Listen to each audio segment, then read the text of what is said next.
We feel like we don't have the time to really stop and ask ourselves if this is what we really want. Is this really going to get me in the direction that I want to go? Can I really deliver on this and show up fully? We just keep going so quickly.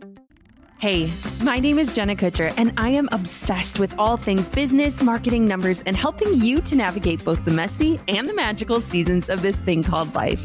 I'm a small town mama who took a $300 camera, grew a successful photo biz, and now I work from home and run a 7-figure online business. I teach you the tried and true secrets to building a career you adore. Shy away from the real talk? No way. Money, hardship, growth, loss, and marketing are all topics we discuss here. Think of this as your one-stop shop for happy hour with a gal pal mixed with business school. Pull up a seat, make sure you're cozy, and get ready to be challenged and encouraged while you learn. This is the Goal Digger Podcast. What could you do in just 16 hours each week? Well, my guest today is going to share how she built and sustained a business with just that. First, out of necessity, but then out of desire. We often don't set out on our own entrepreneurial path because we can't wait to hit that first wall of burnout. More likely than not, you maybe started your side hustle or your business because you were already burnt out from a job or a lifestyle that didn't align with the dreams that you had for yourself. So why is it that so many entrepreneurs still end up in burnout city even when they're in the driver's seat? It turns out, even though we feel like we're in control, outside influence and the noisy world around us is steering us off of our intended route, and we end up sacrificing our lives for our businesses. But what if we told you that it doesn't have to be this way? Shay Cochrane is a major proponent of doing the opposite, of not neglecting your life to be profitable. You can be a whole person while still building a successful business. Her wildly popular stock images subscription business, Social Squares, is evidence of that. Shay works just 16 hours a week so that she can get back to being a human and a mom and a wife. Shay wants to encourage other entrepreneurs to tune out those distracting outside voices and dial into what you really want and knowing what your currency currently is. The good news is you can do things differently, and this conversation will help you see just what is possible. Let's dive on in with Shay Cochrane. If you love listening to the Goal Digger Podcast, then I have the perfect next podcast for you. Imperfect Action, hosted by Steph Taylor, is brought to you by the HubSpot Podcast Network, the audio destination for business professionals. Imperfect Action is a bite-sized online marketing podcast for business owners. Join Steph Taylor as she answers all your business marketing questions and deep dives into the nitty-gritty of online marketing and content marketing, social media marketing, and marketing strategy for business owners.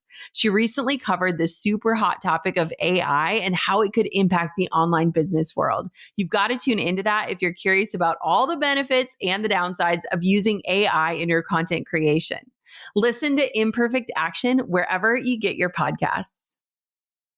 So one of the reasons why I selfishly love podcasting is I literally get to get on Zoom with friends and ask the questions I've been dying to ask. And you, Shay, are someone that I've wanted to ask many questions to. And so welcome to the podcast. And now everyone gets to listen. Thank you. I know I was thinking about the fact that I feel like I was a Shay Cochrane OG podcaster, right? I was like episode 42 or something. And now I feel like feels like 2 lifetimes ago. And we have a lot more just history to talk about now and life experience. So I'm happy to be back. Oh my gosh, amazing. Okay, so first, catch us up on what's different. If somebody were to scroll hundreds and hundreds and hundreds of episodes back, walk me through what has changed for you in the last few years.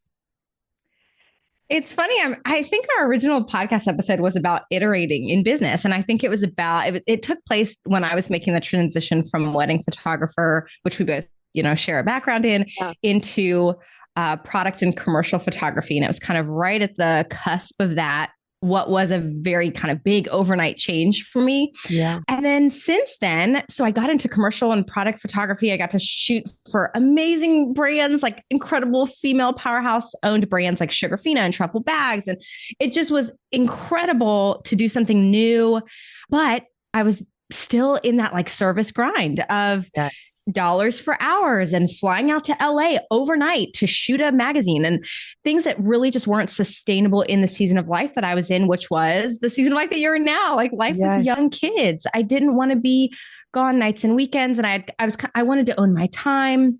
And so that evolved and morphed into the SE Stock Shop, which was kind of the first styled stock shop of its time back in the day when, I mean, you remember I was a purchaser. I bought your photos. And there were no other good options. Like you had iStock and you had Getty Images. And so if you were a creative, you were building any kind of creative small business, those were your options. And the options were horrible. They were like very masculine and commercial and very dry and rigid looking. And so SE Stock Shop was kind of my move to get out of trading like dollars for hours in a service-based industry of commercial photography and get into doing what I love, but for the masses in a scalable way through individual image sales of stock images, specifically for female small business owners. So that morphed into Social Square. Well, actually, there was like a really funny blip. It's funny. You sent me a question about what would surprise people about the origin story of Social Squares.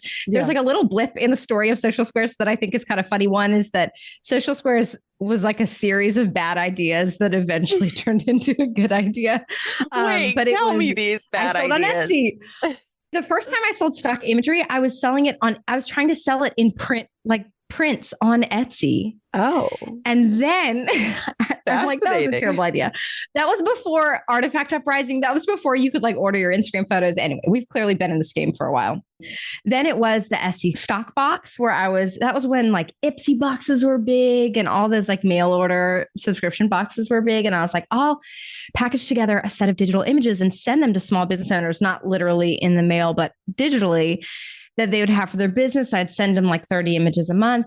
And it was like a great idea, overnight success until everyone was like, but wait, these aren't in my brand colors. Like I can't really use the same. Me and thousands of other people can't use the same images. So that morphed into Social Squares, which was supposed to be a funny little like side project sister shop to the SE Stock Shop and is now, all that I do. Like that is the thing, is the Social Squares image membership, which is now stock images and video. So that's like the short form version of all the iterations of my work that have taken place over the last, many years since we talked, but also going back to like 13 years since I got out of wedding photography. Wow. Okay. So explain what Social Squares is for somebody listening. And I'll preface this question with, I am a customer, lover, and user of this amazing membership site. So walk me through, what is Social Squares? Yeah. So if you are a small business owner and you're great at whatever it is you're great at, maybe you're a graphic designer or a template designer, or you have a brick and mortar store, or you're a lawyer for creatives. You're not a photographer, right? You have your thing that you do well, but you need images and video to actually get your ideas and business in front of the world. So enter me and the contributing photographers that are part of the stock photo agency that I run. We create beautiful stock images and videos specifically for female entrepreneurs so that they can find greater success actually getting their ideas out there, building the business of their dreams by outsourcing the imagery to us. So in its simplest form, it's a stock photo membership, but we just our like big picture mission is just to help as many female small business owners as possible get their messaging and get their business ideas out into the world. I love it. And before we dive into the questions, I want to share just some of the ways that we use it, because we use Social Squares literally every day. We use it on our website for imagery. We use it on our sales pages. We use it in our PDF downloads. We use it on our Gold Digger channel. We use it in our ads. We use your images and your video pretty much everywhere. And it's funny, Shay, because I am a photographer and I still use all of your images. It's been a really beautiful supplemental way to have awesome images. And the library that you have built is so extensive now. I can literally type in like pink headphones and an image would pop up of exactly what I needed. And so before we dive into it, for anyone that's listening, Shay has an amazing promo that we just wanted to offer to our listeners because we love Social Squares. And if you go to socialsquares.com/goaldigger and you use the code Jenna bonus, you can save 10% off. So anyways, just wanted to pop that in there because people are probably diving to go check it out, and you can see all the places that we use your photos. I think that small business owners, have such a unique challenge today, and that there's so many platforms that they're trying to show up on. They're wearing so many different hats. And so it's so important that you can create content faster and that you can get more use out of the content that you are creating. And so it's been such a fun joy to be a part of your story as you've grown, and just supplying you images so that you can get your message out there. And that's what we love. And yeah, there is that bonus. Go to socialsquares.com/goaldigger. There's not only a discount on the plan, but Jenna and I also put together a set of images and video for you that's been curated by her team. So go check that out at that page. I'm excited for you guys to get your hands on that.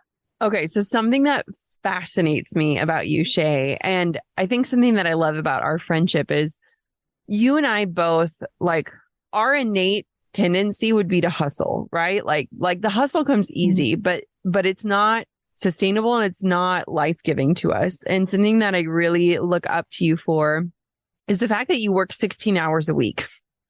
Talk to me about how that came to be. Has it always been that way? And then I want to talk about, what do those 16 hours look like? Yeah. So the funny origin story there is that 16 hours came about years and years ago, 13 years ago now, because that was literally the only amount of childcare that I could afford. Okay. So the backstory there is that 7 months pregnant, we moved from Virginia, where I'd built up a really beautiful, reputable wedding photography business. We moved to Florida to help plant a church. 7 months pregnant, we had our first mortgage, like new house, new baby on the way. Graham had a new job, and this is right in the middle of 2009. So we all know what was happening in 2009. Graham, we get to Florida, we have the new baby. Graham loses his job. I have very little wedding business to speak of because I just completely relocated from Virginia to Florida.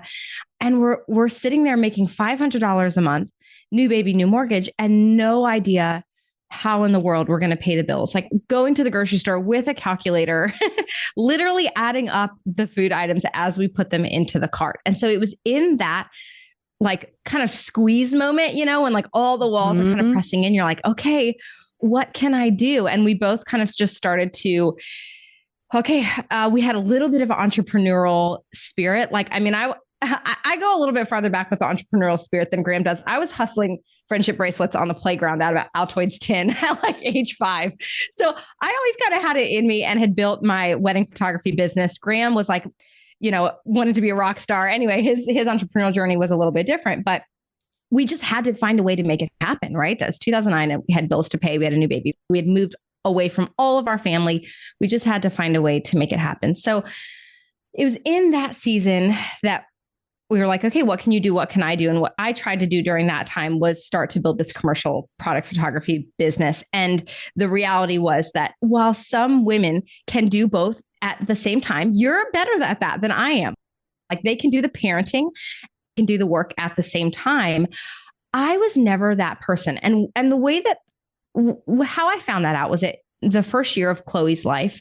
What I found, Chloe's my oldest, what I found was that I was resenting in trying to do them both at the same time and loving work and being entrepreneurial, like you said, having that entrepreneurial spirit. I was resenting being a mom.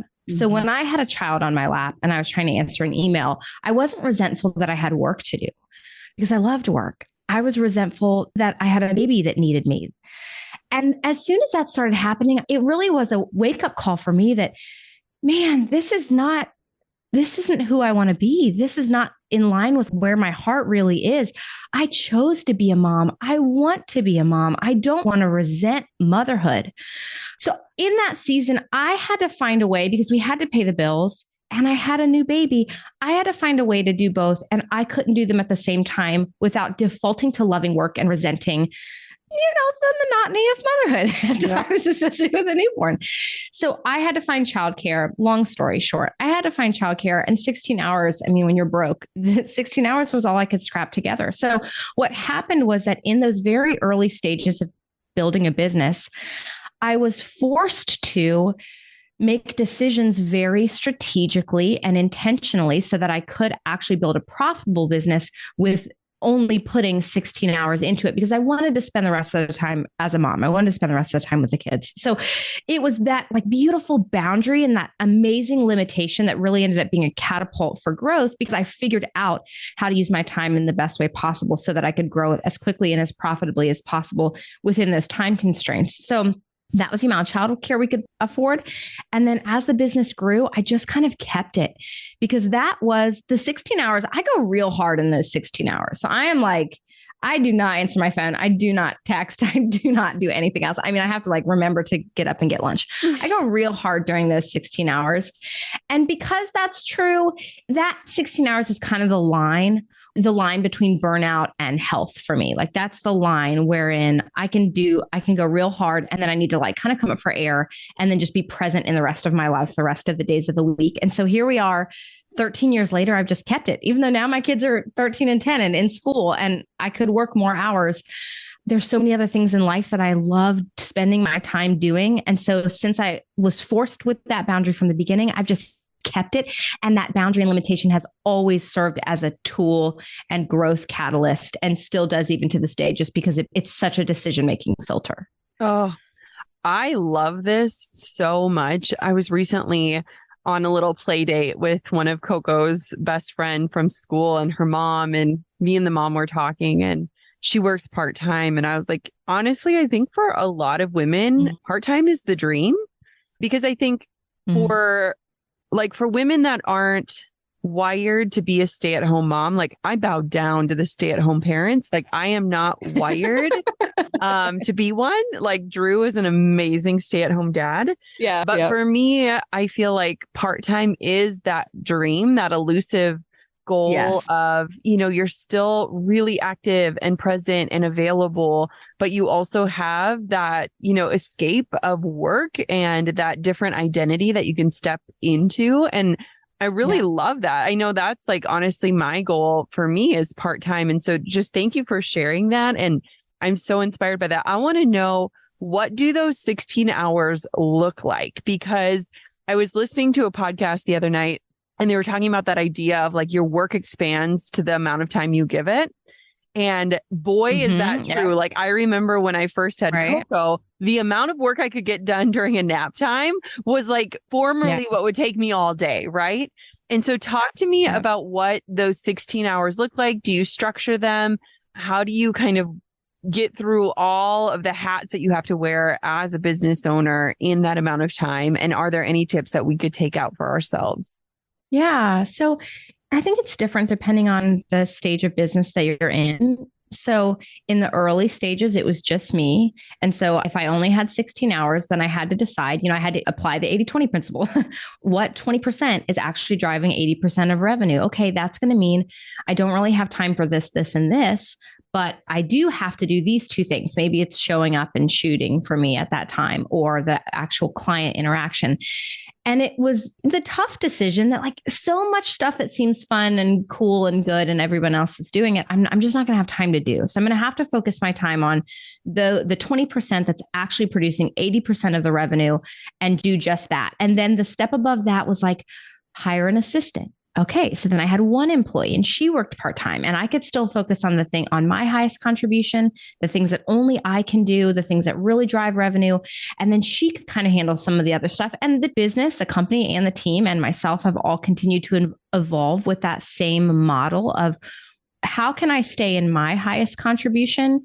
And that has changed dramatically since, 13 years ago. So back then it was that I needed to shoot and I needed to be involved in like high profile client interactions with art directors and the people that were actually doing the hiring when I was doing commercial and product photography.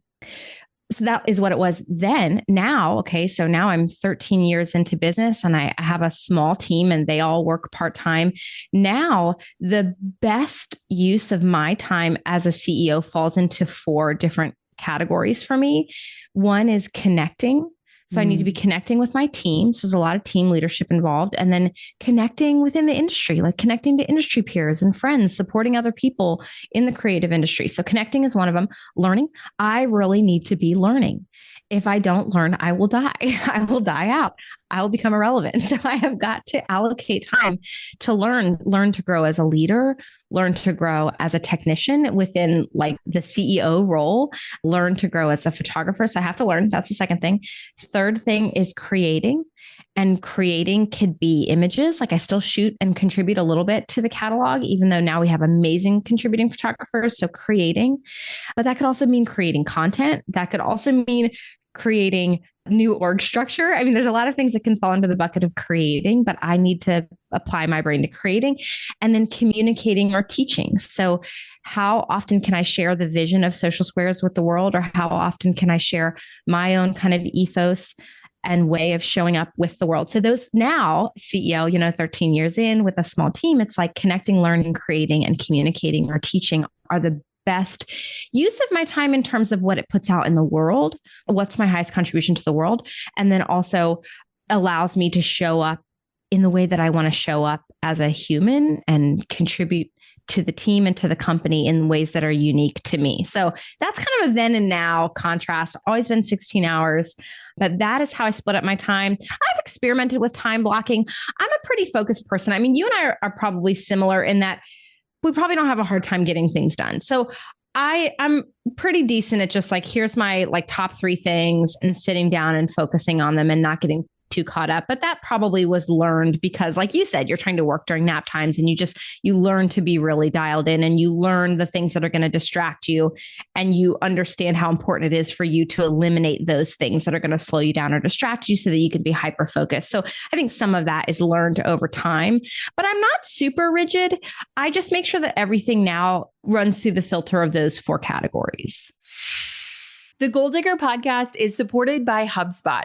Entrepreneurs have a lot to deal with without tedious tasks like manually updating reports or chasing down teams to figure out if targets have slipped. With HubSpot CRM, get real-time data at your fingertips so your teams can stay in sync across the customer journey. Track your contacts and customers, send personalized emails in bulk, and get the context you need to create amazing experiences for your teams and for your customers at scale, all from one powerful platform. It's why more than 150,000 companies already use HubSpot CRM to run their businesses better.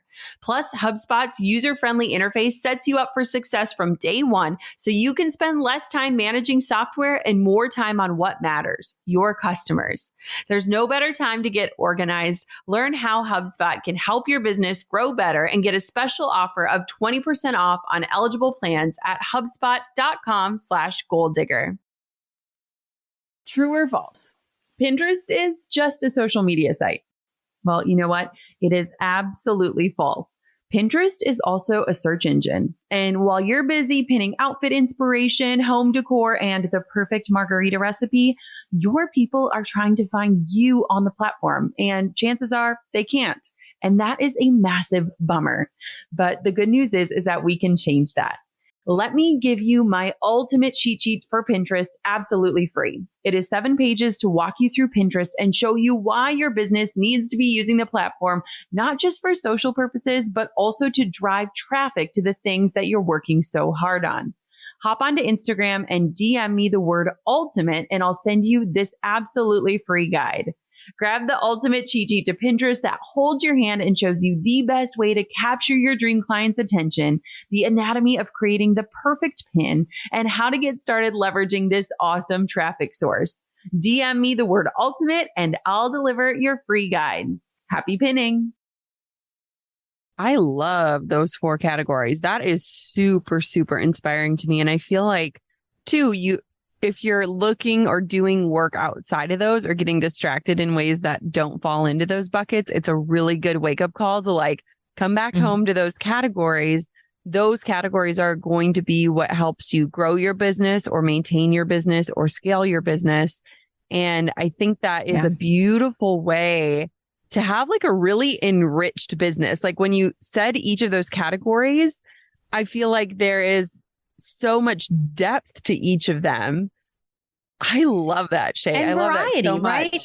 it doesn't pigeonhole you. Like a lot of different things can be connecting. Connecting can be going out to lunch with an industry friend that's in the area. Connecting could be hopping on Instagram. So I think the most important thing is just that you have those filters, whether you've been in business for a while and you're sitting in a CEO seat managing a team, or it's just you or just you and one other person. As long as you identify what those filters are that are going to be life-giving for you and revenue driving for the business, and then like tape them up on your computer or something, there's flexibility within what you do and what you experiment with and try and iterate. But if you have those filters, it just kind of helps make sure that you're staying on track, kind of provides an anchor with a lot of flexibility and freedom within those things.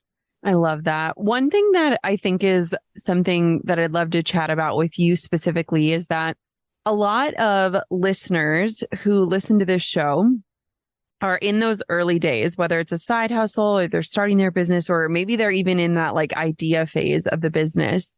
And I feel like in that season of entrepreneurship, the trade-off is that you are so willing to trade any amount of time to get back money, right? Like that is that any amount of money, any amount. Yes. Like, I remember the first time somebody paid me like $50 to take a picture of their cat. And I was like, I'm rich. You said that. And I had a similar photo shoot with a horse. Someone wanted me to photograph their horse. And you're like, you hit those points where you're like, you know what? Yes, I needed the money, but never again. Yes. And, and so when I think about listeners who are in that place of trading that time, what was a shift for you where you started to realize that no longer is money the currency in the way of like currency is king, and all of a sudden you kind of look at time as your currency? Was there a big shift for you in learning that? Because I feel like in that hustle season of getting the business off the ground, which I do believe is necessary, what did that shift look like for you where all of a sudden you're like, oh, wait, I am willing to trade money to get back time, whether it's hiring or cutting back or running a smarter business model? That's such a good question.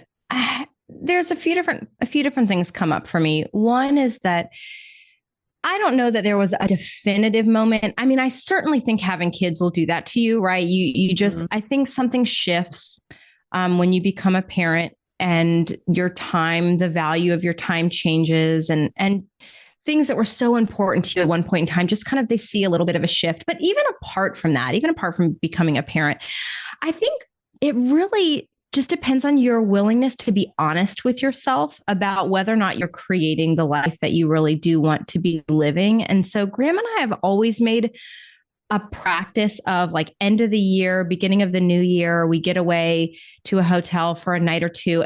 And we've been doing this for years. And we just kind of tick through all the different areas of life, health, relationship, finances, fun, and asked ourselves, like, how are we doing? Are we where we want to be? Are we headed in the direction that we want to go in? And we've just made a habit of having those really honest conversations about how are we? Because I think that's where we go wrong, is just entrepreneurs have so much on their plate, especially if they're balancing also marriage and also parenting and friendships and all the other things that they're involved in. You almost don't even have the time to stop and think.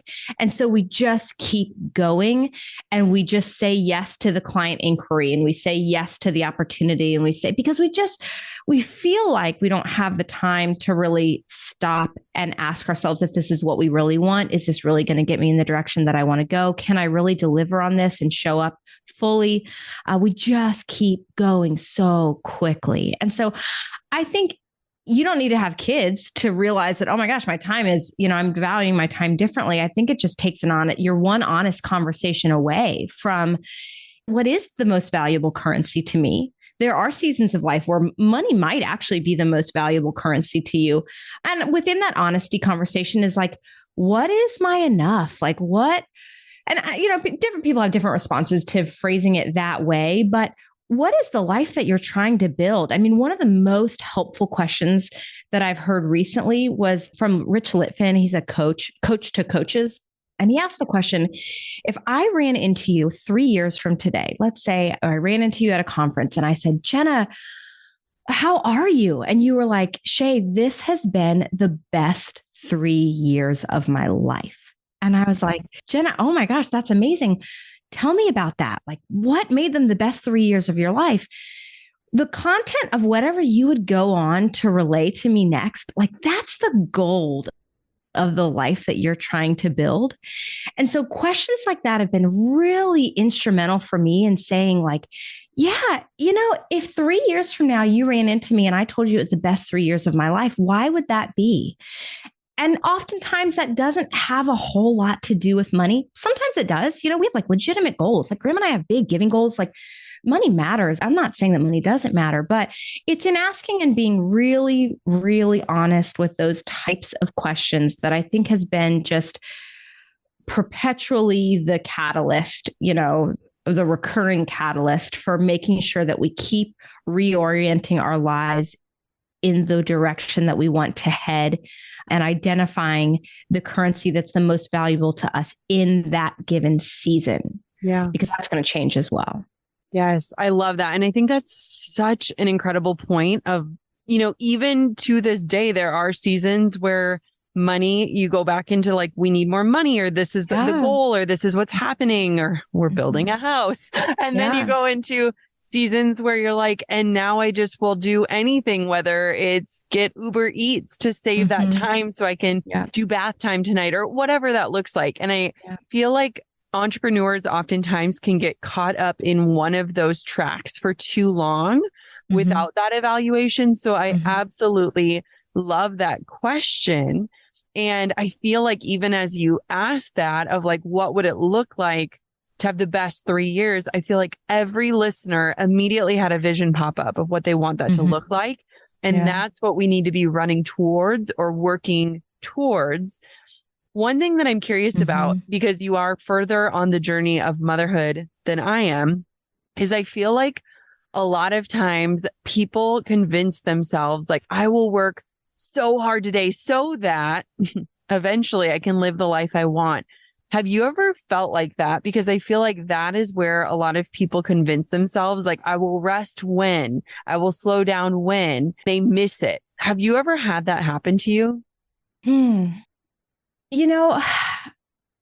The way I think now, I mean, it's tricky because like I said, I kind of always started with the 16 hours and stuck to the 16 hours. The way I always built my business so that it wouldn't need me as much as I could. In the season I was in, I always tried to build a business that wasn't dependent on me. And I still am trying to do that, trying to build a business that isn't dependent on me.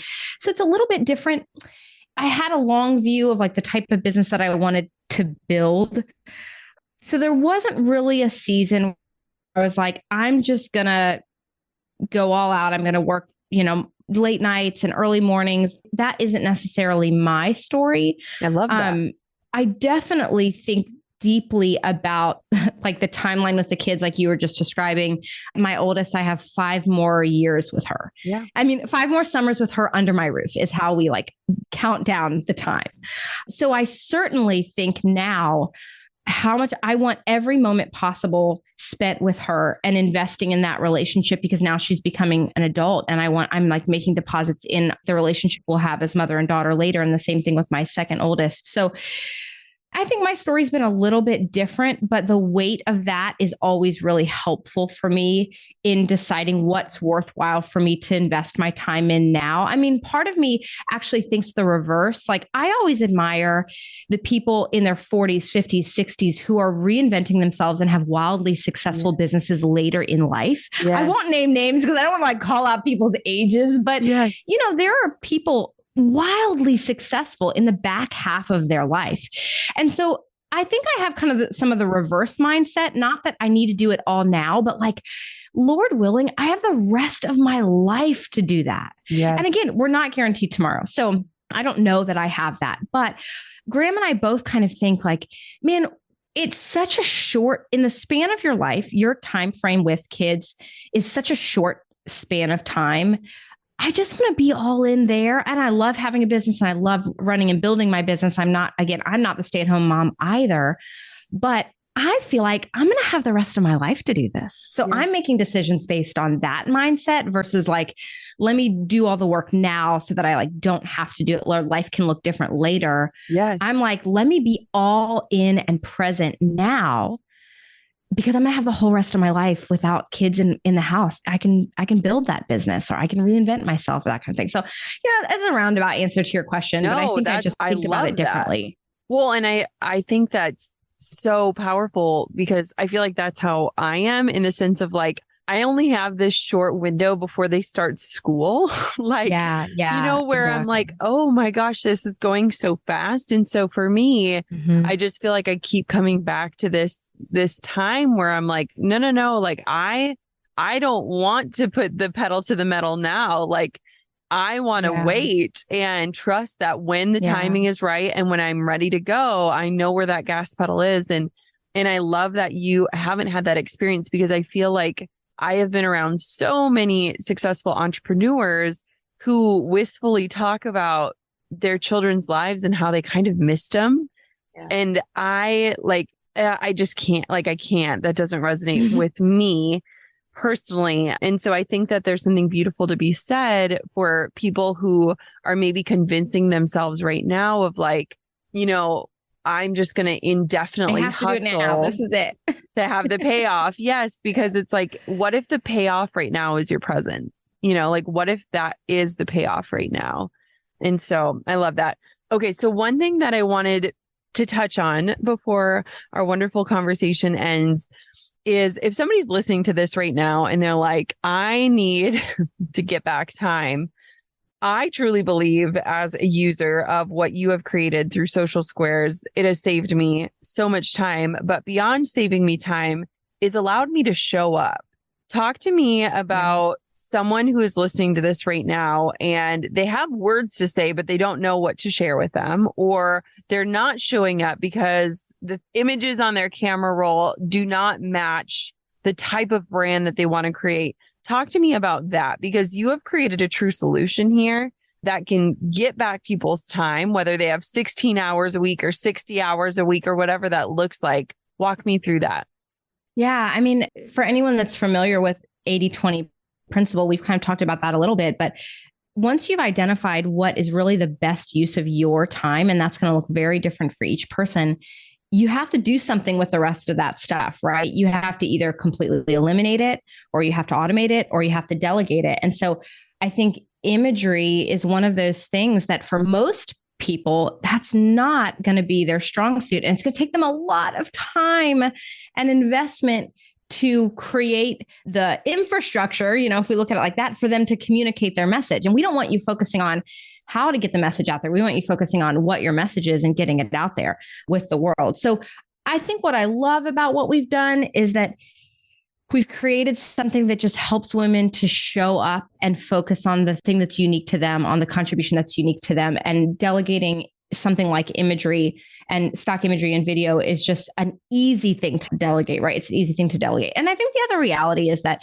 in this digital world that we live in, where we're representing our brands, not in brick and mortars. Typically it's online presence. It's on platforms like Instagram and Pinterest and whatever, social media platform is of the moment.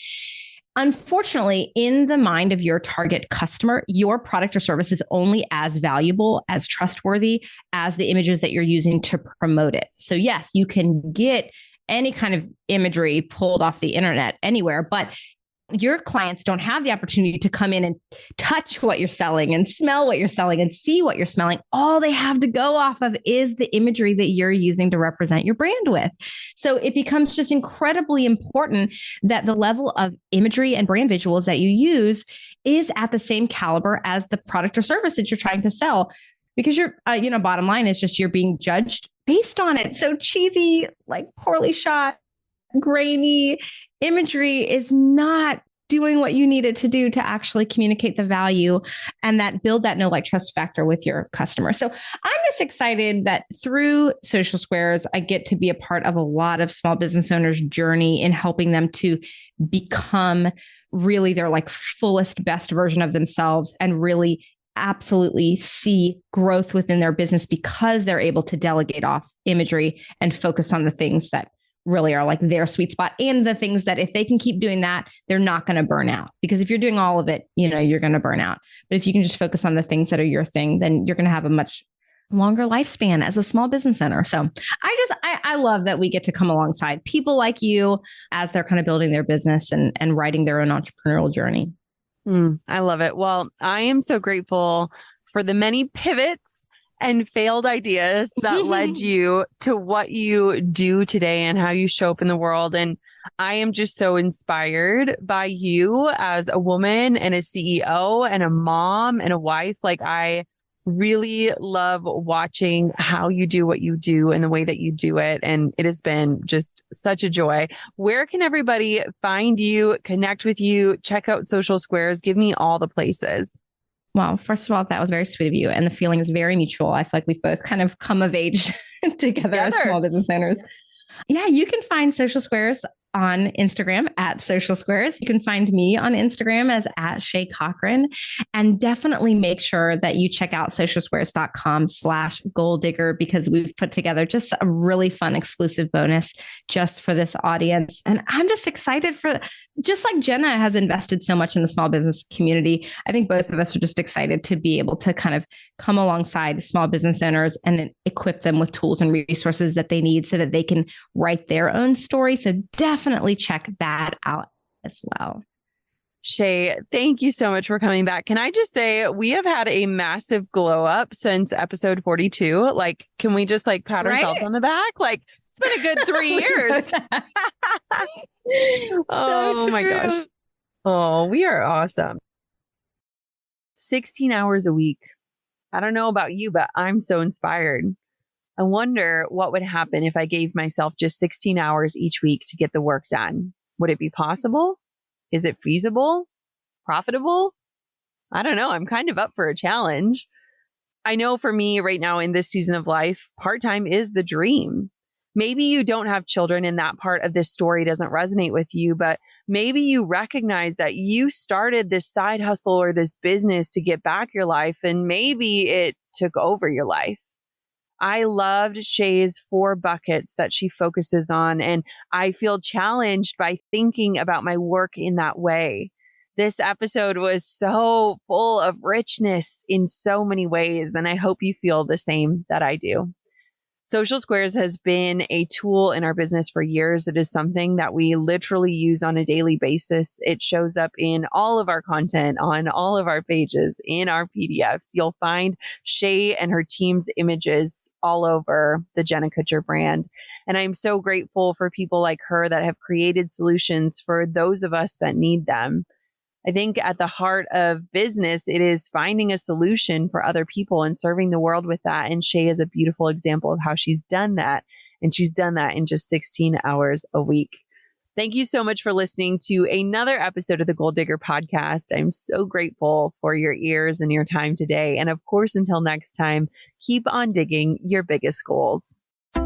I'm over here giving you a virtual high five because you just finished another episode of the Goal Digger podcast. Did that go by way too fast for anyone else? If you want more, head over to goaldiggerpodcast.com for show notes and all the discount codes from today's sponsors. And if you're looking for a new crew of movers and shakers like you to bounce ideas and ask questions, be sure to join my exclusive community for Goal Diggers on Facebook. The link's waiting for you at goaldiggerpodcast.com.